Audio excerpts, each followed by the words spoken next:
જય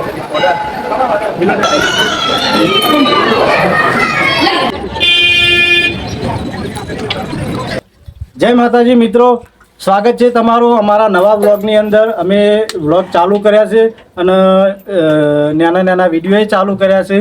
અને આજથી અમે વ્લોગ એવા ચાલુ કર્યા છે કે માતાજીના દર્શન કરવા જવાનું અને જુદા જુદા મંદિરોનું એ બધું બતાવશું આગળ.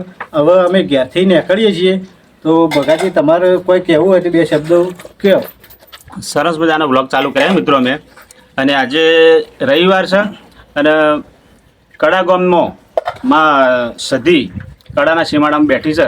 એનો આજે દર્શન કરવા જવું છે. રવિવારનો દાડો છે એટલે કે તું કોરટ, તું કાયદો, તું અમારો ઇન્સાફ, હવે કરી દે કેદમો કા કર ગુના માફ. એવી સધી કડા કમણાની સીમાડામાં બેઠી છે ને એના દર્શન કરવા જવું છે. અને તમને પણ દર્શન કરાવીએ તો અમારી સાથે જોડાયેલા રહેજો. જય માતાજી, જય મા સધી.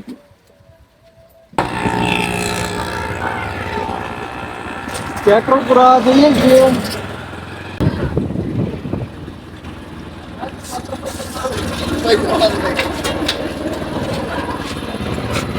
બોલો અને ચલો પેટ્રોલ પૂરી ગયું.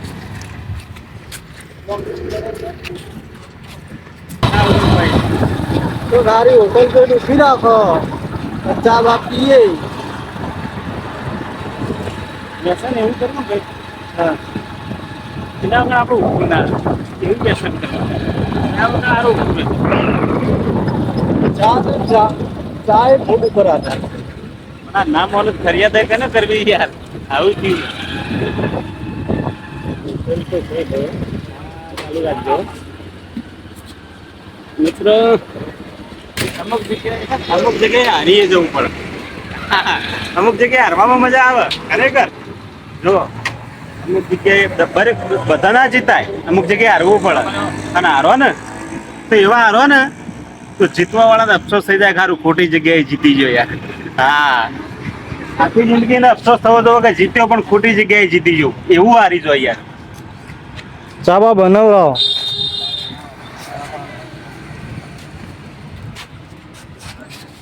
કાકા, ચા આપજો. ચા ભરો તા.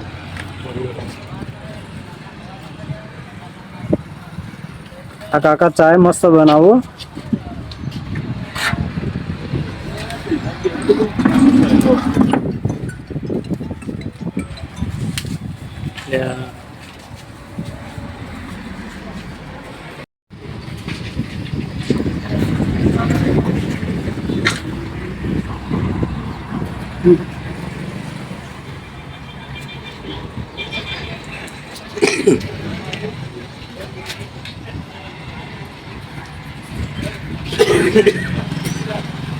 આપણી ચા આવી જઈ છે. બોલવું હોય તો બોલો બે શબ્દ. વડીલો બેઠા છે. કડા ગામનું બસ સ્ટેન્ડ છે. હા, સરસ મજાનું બેસવાની બે ઘડી મજા આવે એવી જગ્યા છે. સરસ મજાનો સોયલો છે, મજાનો વડલો છે, બહુ મજા આવી જાય. પાણીની બરફ છે. કડા આવો તો એકર વિહોમો કરજો.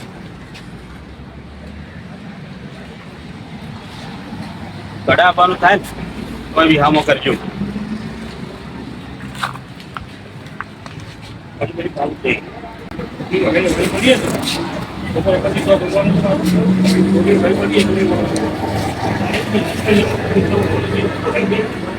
ઘણી વસ્તુ યાદ રાખજો. તમે ના માનો ફરિયાદ કોને કરવી યાર. સમજી જજો. તે સમજી જાય છે કેમ કે તમે મારા મિત્ર મળતો.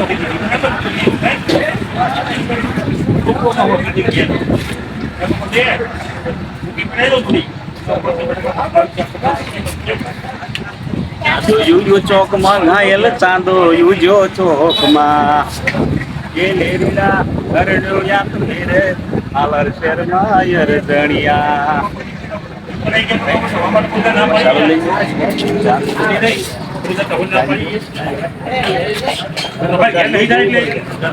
બોલો ભાઈ વિજય. ચાલો મળીએ આગળ. ચાલો મળીએ આગળ. ચાલો તો મળીએ. બને રહેજો. બને રહેજો, જોડાઈ લેજો મા સતીને દર્શન કરવા માટે. સરસ મજાનું કડા ગામનું પાદર આવી ગયું છે, તો મળીએ. જય માતાજી.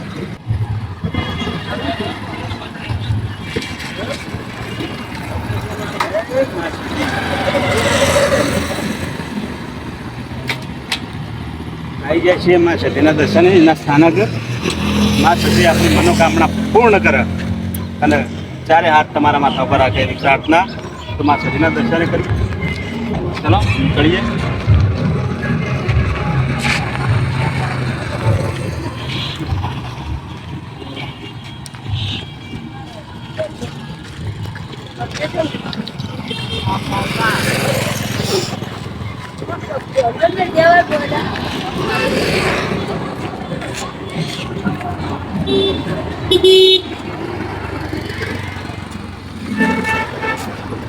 મા સતીનો એક પ્રાચીન ઐતિહાસિક જબરજસ્ત પ્રસંગ છે, ઇતિહાસ છે જબરજસ્ત.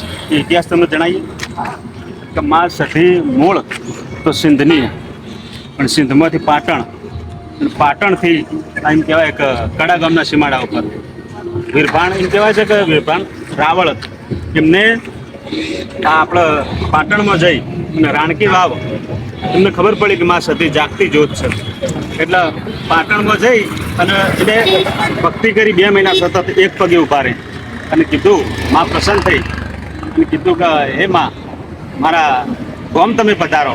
અને વીરભાણ રાવણનું એમ કહેવાય કે એમનું વતન તું હોજા, પણ એમને મા સતીએ કીધું કે હું તમારી પાછળ પાછળ આવું છું અને તમે પાછું વળીને જોતા નહીં અને કોઈ જગ્યાએ વિહોમ ન કરતા. એટલે પાટણથી માતાજીને લઈ અને એમ કહેવાય કે નીકળ્યા એટલે કડા ગામની સીમાડો. આ તો અત્યારે બધું બની ગયું. એમ કહેવાય કે અત્યારે બહુ માહોલ ભક્તોની બહુ જબરજસ્ત આવન જાવન થઈ રહી છે. એટલે અત્યારે તો બહુ ભીડ છે, રવિવાર અને પૂનમ એટલે બહુ ભીડ હોય ભક્તોની. પણ એમ કહેવાય કે જે તે સમયનો સીમાડો છે અને વીરભાણ રાવણ કરીને જે રાવણ આપણે અહીં આવી અને ફૂકી રોણ હતી અને એ જગ્યા ઉપર એમ કહેવાય કે થાક્યો પાક્યો વિહામો લેવા માટે, ચલમ પીવા માટે એમ કહેવાય કે રોકાય છે અને મા સતીનો હવે બેહાણો થઈ જાય છે. અને એમને ખબર પડી કે મા સતીનો બેહાણો થઈ ગયો એટલે એક નાનકડી ડેરી બનાવી અને પોતાના ગામ જતો રહ્યો અને રોજ મા સતીનો દર્શન કરવા આવે. અને મા સતી એટલે જાગતી જ્યોત, એને એટલું જ કીધું હતું કે દીવો આડી વાટનો જો અમારા કુળમાં કરેલ હોય તો જાવા ના દેતી જોગણી, આ તો લાખ વાટેલા જ. એમ કરતાં મા ભક્તોનું કામ કરતી થઈ એક જાગતી જ્યોત. આજના કાળા કળિયુગની અંદર પણ અનેક કામ થાય છે એટલે ભક્તોની ભીડ ધીરે ધીરે જામતી જઈ. અને આજે તમે જોઈ શકો છો માહોલ સાહેબ, કેવો માહોલ છે. એટલે કીધું છે કે તું કોરટ તું કાયદો. જય મા સતી.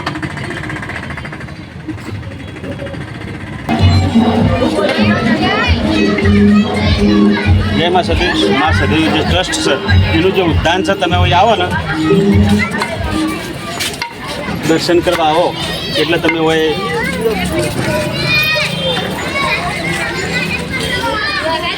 સારી એવી જગ્યા છે આરામ કરવાની, બેહવાનો સરસ મજાનો બગીચો અને બાળકોને રમવા માટે જે નાની મોટી ચકડોળો છે અને તમે આરામ કરી શકો છો, બાળકો રમી શકે છે એવી સરસ મજાની જગ્યા છે.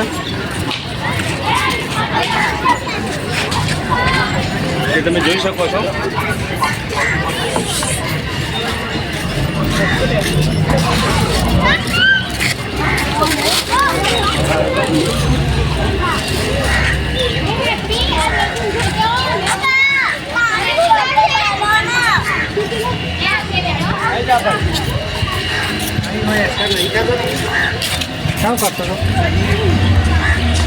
મિત્રો,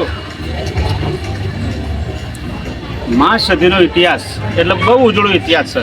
એમ કહેવાય કે સિંધની માતા છે, મૂળ તો પાકિસ્તાન આજનું. સિંધમાં બહુ લાંબો ઇતિહાસ છે, જે તે તમે સર્ચ કરશો એટલે એમને મળી રહેશે તમને ઇતિહાસ. સિંધમાંથી પાકિસ્તાન, અરે સિંધમાંથી એમ કહેવાય પાકિસ્તાનમાંથી પાટણ, અને પાટણથી આ કડા ગામના એમ કહેવાય કે કડાના સીમાડામાં બિરાજમાન છે. અને માઈ ભક્તોની એમ કહેવાય કે કાયમ માટે ભીડ જામેલી હોય છે. એમાં રવિવાર અને પૂનમ તો જગ્યા ન મળે એવી જગ્યા. અને આજ પણ કાળા કળિયુગની અંદર માતાજી હાજરા હજુ અને બધાય ભક્તોને એમ કહેવાય કે કામ થાય છે તો તમે પણ કોઈ પણ એવું કાર્ય હોય ને તો માના ચરણોમાં સોંપી દેજો, તો તમારું કામ પણ એમ કહેવાય કે સાચા દિલથી તમે માનશો ને તો એનું કામ સફળ થાય છે. એટલે મા સતીનો એમ કહેવાય કે કાયમ માટે તમે માનશો ને તો તમારું કામ પણ સફળ થઈ શકે છે. જય મા સતી, જય માતાજી.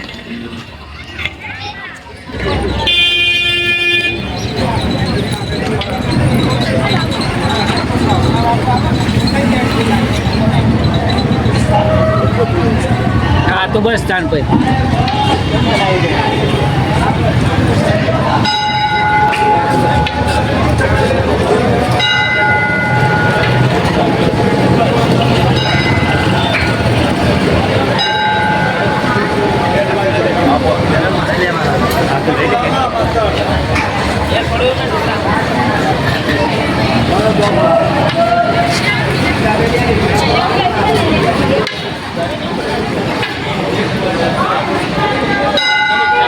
દર્શન કરવા આવો તો માતાજીના મંદિરના અંદર પ્રવેશ કરો એ પહેલાં જ પ્રસાદની સુવિધા છે, એ તમે પ્રસાદ લઈ શકો છો.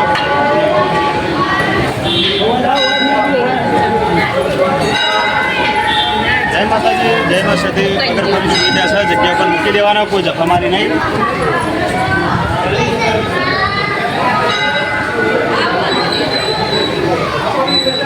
આ ઉદ્યાનમાં અંદર પાણીની સુવિધા મસ્ત છે. માતાજીના ગરબા તમે જોઈ શકો છો. અનેક ભક્તોનો કામ થયેલો છે, અનેક માન્યતાઓ પૂરી થઈ છે. મા સતીની કૃપા કાયમ માટે વરસી રહી છે ભક્તો પર. ઉતારી ના કરું પાછળ.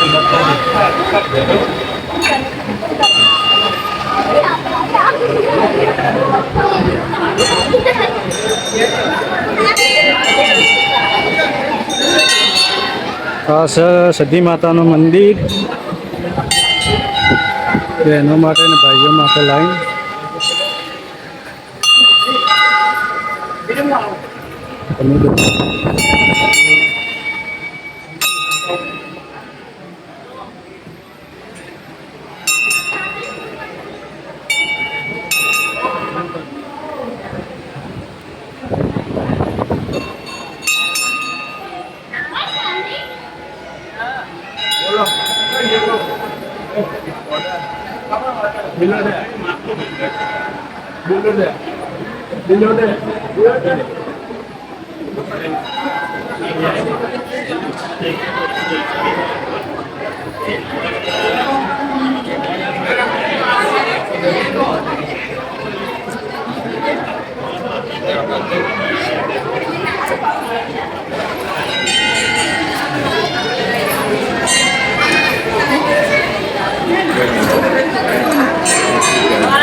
આ જે રોણ છે એ હુક્કી હતી અને લીલી કરેલી છે સતી માતાએ.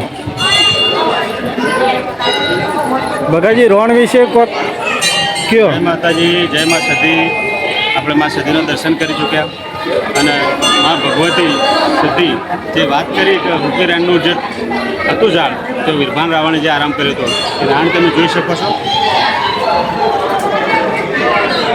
અને ઝાડનું કોઈ છાલ કે પાંદડું તમે તોડી ના શકો, સખ્ત મનાઈ છે. અને અહીંયા માતાજીને પ્રસાદી રૂપે 30 વાળી 50 વાળી સુખડીની થાળી મળી રહે છે, તો એ પ્રસાદ લઈ અને તમે માતાજીને ધરાવી શકો છો. જય માતાજી, જય મા સતી. સરસ મજાની જગ્યા છે. આપ નિહાળોમાં સતીનું મંદિર.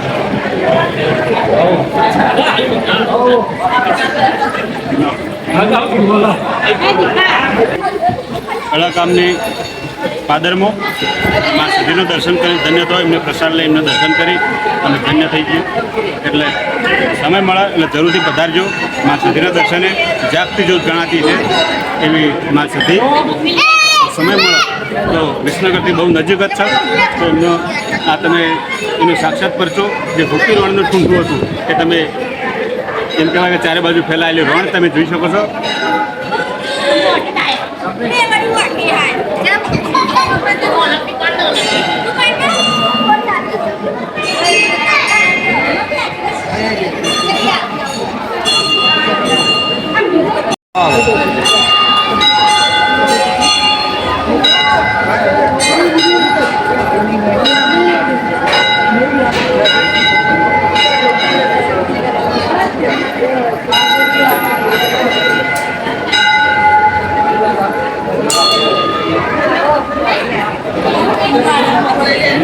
માં સદીના દર્શન કરીને આપણે ધન્યતા અનુભવીએ અને આપણે એમ કહેવાય કે જન્મરાના પાપ ધોવાઈ જાય એવી જાગતી જોત છે એટલે એમના દર્શન કર્યા છે આપણે અને હવે આપણે મંદિરની બહાર નીકળીએ.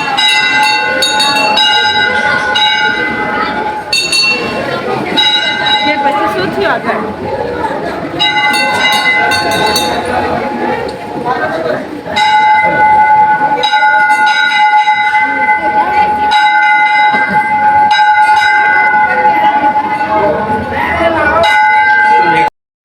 તો મિત્રો આપણે મા સદીના દર્શન કર્યા અને એમ કહેવાય છે કે માનવ દર્શન કરવાથી આપણા જે પાપ કર્યા હોય એ ધોવાઈ જાય છે અને નવી એક શરૂઆત કરી શકીએ છીએ આપણે જિંદગીની અંદર.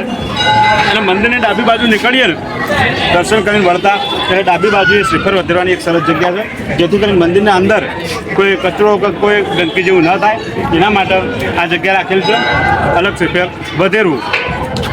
આ સાથે શ્રીફળ વધેરવું એટલે અંદર હા ને ગંદકી ના થાય એના માટે કોઈ બહાર રાખેલું છે એટલે મંદિરની ચોખ્ખાઈ જળવાઈ રહે, કચરો ના થાય એટલે કોઈ કણ જ શ્રીફળ વધેરવાનું.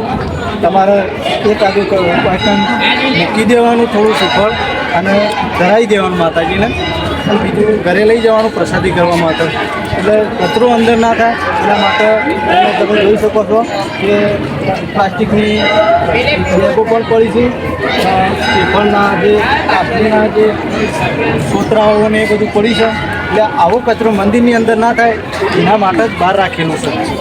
એટલે તમે આટલે અમારો બ્લોગ તો મિત્રો કરીએ છીએ. આ સાથે આપણો બ્લોગ પૂરો કરીએ. મા સદી આપણા પરિવારને સ્વસ્થ રાખે અને આપને ઉત્તરોત્તર પ્રગતિ કરાવે એવી પ્રાર્થના. જય મા સદી, જય માતાજી. જય માતા.